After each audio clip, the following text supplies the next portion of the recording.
Voces LGBTI al aire.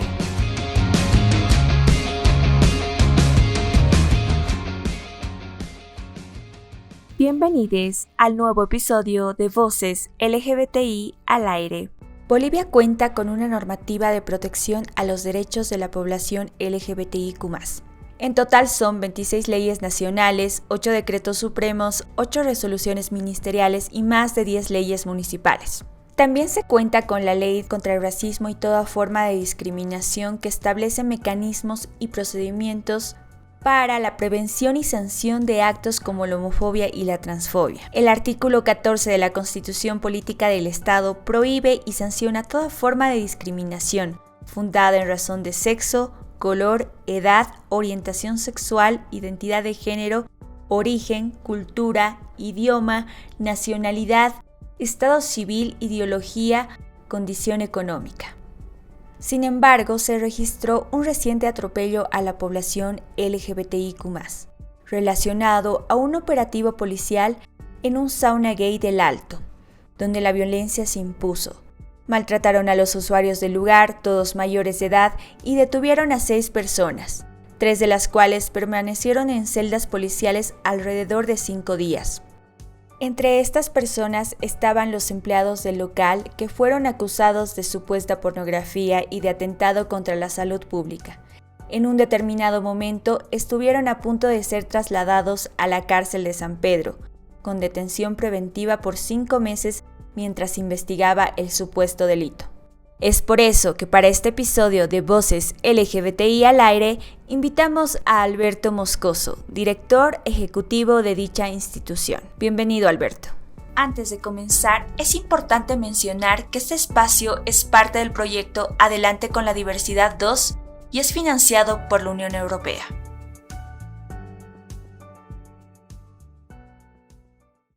¿Qué derechos de la población LGBTIQ+ se vulneró en el operativo policial del 8 de mayo? El 8 de mayo se vulneraron varios derechos de la población gay y bisexual, porque al entrar la policía al sauna, hubieron mucho maltrato hacia la población LGBT, según todo lo que nos han comentado quienes estaban en ese espacio, principalmente el derecho a la privacidad, el derecho al anonimato, el derecho a ejercer tu sexualidad en espacios seguros, que hasta la actualidad se los consideraba espacios seguros. En todo caso, el amedrentar, el coercionar a la población, a los clientes que estaban ahí, obviamente es un tema que hay que discutirlo, hay que ponerlo en la mesa, porque en estos momentos, en el siglo XXI, ya no se debería a dar este tipo de arremetidas hacia la población. Lastimosamente se dieron y fueron bastante impactantes, ¿no? Para principalmente los clientes que estaban ahí. Y los otros derechos, por supuesto, de quienes estaban trabajando, ¿no? Quienes trabajan en espacios LGBT, en espacios seguros, tienen que ser tratados con la misma, con el mismo profesionalismo como cuando estás indagando cualquier tipo de cosas, ¿no?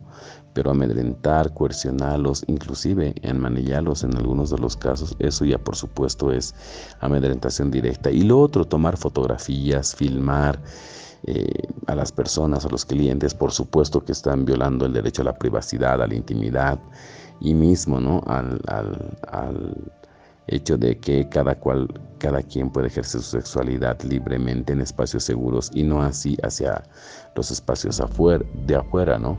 Porque hay mucha gente que, por ejemplo, está dentro del closet todavía ante sus familias, ante su trabajo, ante sus universidades, etcétera, y tienen todo el derecho de estarlo justamente por la presión social que existe. Entonces, al tomarles fotografías, al filmarlos, etcétera, insultarlos, lo repito nuevamente, agredirlos, etcétera, realmente es una vulneración desde todo tipo y punto de vista, ¿no? ¿Cuál fue el rol de los medios de comunicación en este suceso? Nos ha parecido que el rol de los medios de comunicación a esas alturas ha sido nefasto, principalmente de aquellos medios que hacen basura periodística y no realmente hacen un periodismo de investigación. Los medios han replicado absolutamente todo lo que en su momento ha lanzado uno de los coroneles de la policía, que además ni siquiera había leído la imputación de cuál ha sido el origen para que entren a ese espacio, para que se arresten a esas 3 personas, etcétera, y solamente ha tenido, por así decirlo, información verbal y sin criterio alguno. Todos los medios han replicado con un ánimo de sensacionalismo, de crónica roja, y eso no se veía hace más de 10 años. Y es absolutamente deplorable que hoy en día los medios de comunicación no hagan justamente ese periodismo de investigación para que puedan tener la información clara, veraz y concisa. No podemos decir que todos, por supuesto, porque han habido medios de prensa escrita que sí han tocado con bastante altura, con bastante responsabilidad la información, ¿no? Inclusive algunos columnistas lo han hecho, arguyéndose obviamente y respaldados de la información verídica, concisa, transparente que se debe dar a la ciudadanía en general. ¿Cuál fue el rol de Adesproc Libertad GLBT en este proceso? Como no podía ser de otra manera, Adesproc Libertad está vigilante de todos los procesos de vulneración que hay hacia la población LGBT.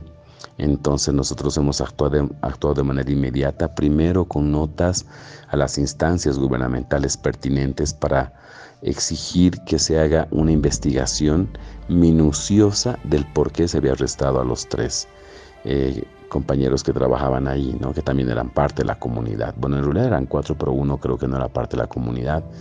Era uno de los vecinos, uno, no sé, al que se le dio libertad, ¿no? Al día siguiente, creo, de la aprehensión. Sin embargo, los otros 3 muchachos estaban en la indefensión, ¿no? Porque estaban encerrados, el documento, la imputación carecía de mucha veracidad, estaba llena de prejuicio, de homofobia y no tenía un asidero legal coherente respecto a lo que se decía.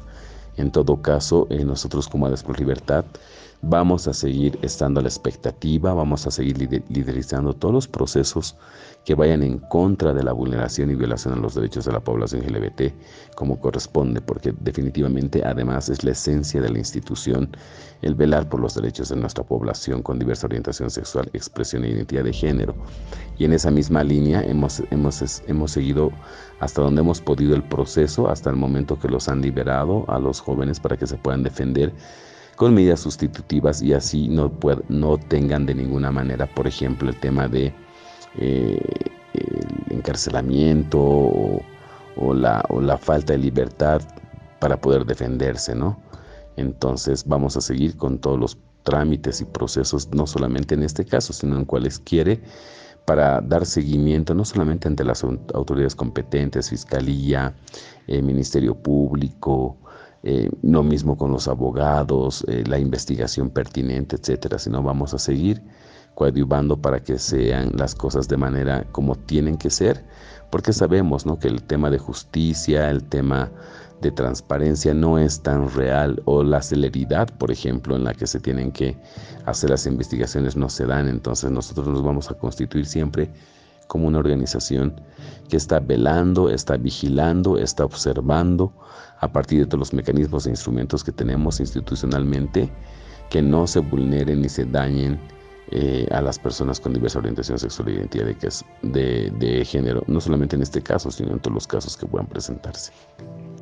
Según datos de la Defensoría del Pueblo, el 90% de abusos contra la población LGBTIQ+ se relaciona con uniformados. ¿Por qué cree que sucede esto? Sí, es muy lamentable que en la mayoría de las estadísticas te dicen que el 90% de los abusos contra la población diversa tiene que ver con uniformados, y creo que tiene que ver con esa construcción machista, antipatriarcal, o más bien patriarcal, que existen en las Fuerzas Armadas, en la policía, porque hasta hoy en día, por ejemplo, pese a que hay una ley 045, ni la policía ni las Fuerzas Armadas han readecuado sus reglamentos internos, etcétera, para que puedan ejercer, por ejemplo, los chicos gays o bisexuales libremente, por así decirlo, ¿no? Una carrera militar, una carrera policial o el servicio militar, que es obligatorio, ¿no? Donde de manera abierta puedan expresar su sexualidad. Entonces, yo creo que la falta de información, la falta de coherencia respecto a lo que son estas escuelas castrenses, el machismo, el preconcepto, pero también el fundamentalismo que está inherente, que está muy pegado en varios de sus niveles de estas esferas estatales, vamos así decirlo, gubernamentales, hacen que lastimosamente accionen con violencia, sin tino, pese que en muchos de los casos ya hay, por ejemplo, protocolos, ¿no?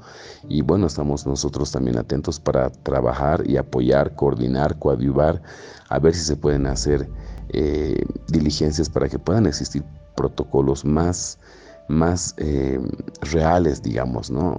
Cuando se trata de hablar, de investigar, de proceder en algún tema supuesto que tenga que ver con personas de la diversa orientación sexual, expresión e identidad de género. Lo vamos a seguir haciendo y estamos abiertos para eso.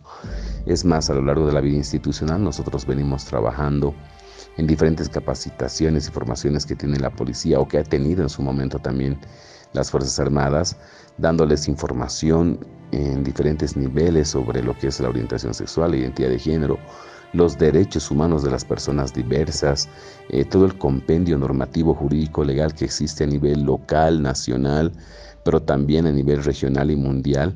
Pero por supuesto, no podemos alcanzar a los más de 80,000 uniformados que hay en el país, y lo venimos haciendo a lo largo de la vida institucional. Y ese tema también de que se los remueve de sus lugares o los mandan a otros lugares, hace que no podamos alcanzar a ciencia cierta a toda la cantidad de uniformados que hay en el país, ¿verdad?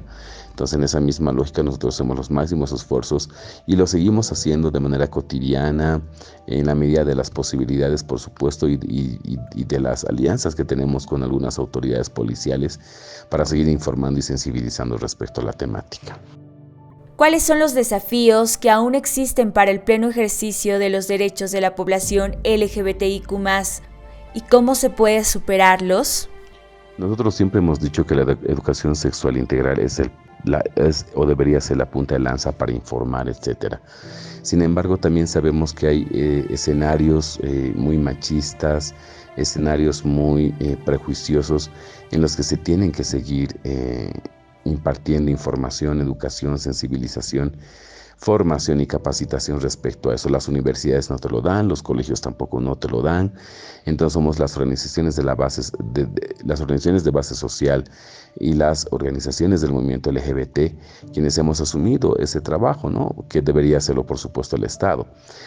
Pero como sabemos que en el Estado no hay instancias que se dediquen específicamente a este trabajo, las organizaciones lo venimos haciendo, y ese es un gran desafío, ¿no? Poder llegar a todas las instancias pertinentes del Estado central o de los gobiernos centrales, de los gobiernos municipales y departamentales, con información y con normativas jurídico-legales que propicien escenarios mucho más favorables para la población diversa, no en el ánimo de categorizarlos como especiales, no, simplemente con el ánimo de tener cierto tipo de protocolos para que de alguna manera en el momento que hagan una intervención, en el momento que, por ejemplo, en el nivel jurídico haya un caso, cual fuese ¿no? Más allá de los recurrentes que tienen que ver con los asesinatos o crímenes de odio, la violencia hacia personas LGBTI por parte de los uniformados, sino más allá de eso, ¿no?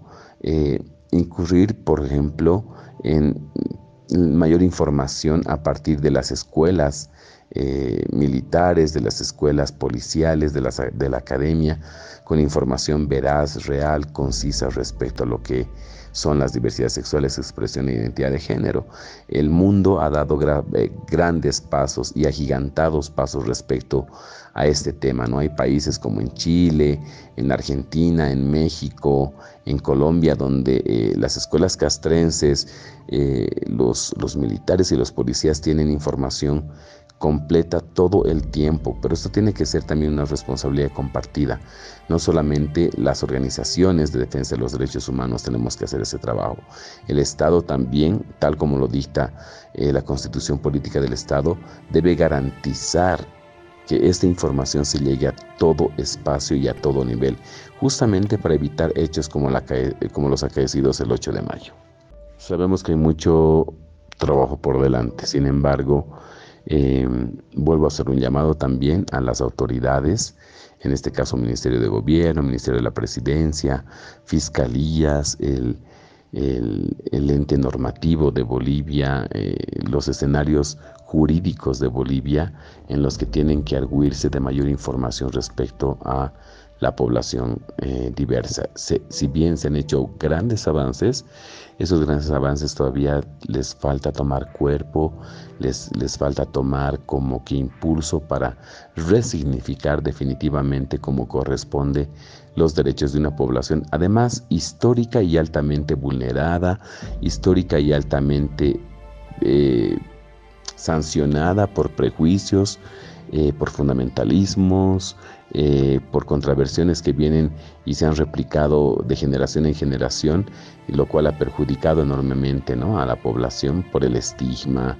por todo eso que sabemos. Evidentemente ya no es un tabú como una década y media atrás, por ejemplo, pero todavía falta mucho por hacer, ¿no? Y creo que hay que seguir trabajando en eso y hay que seguir también invitando a las organizaciones de la defensa de los derechos humanos en general que estén alertas, ¿no?, a este tipo de violencia y a otros más que se presentan en la cotidianidad, porque sabemos a partir justamente de todos los crímenes de odio, a partir de la violencia que se ejerce, a partir de las investigaciones que se hacen, que justamente los informados son los que mayor vulneración han generado hacia nuestra población diversa.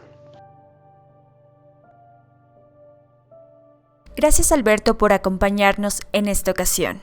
Esto fue Voces LGBTI al aire. Hasta la próxima.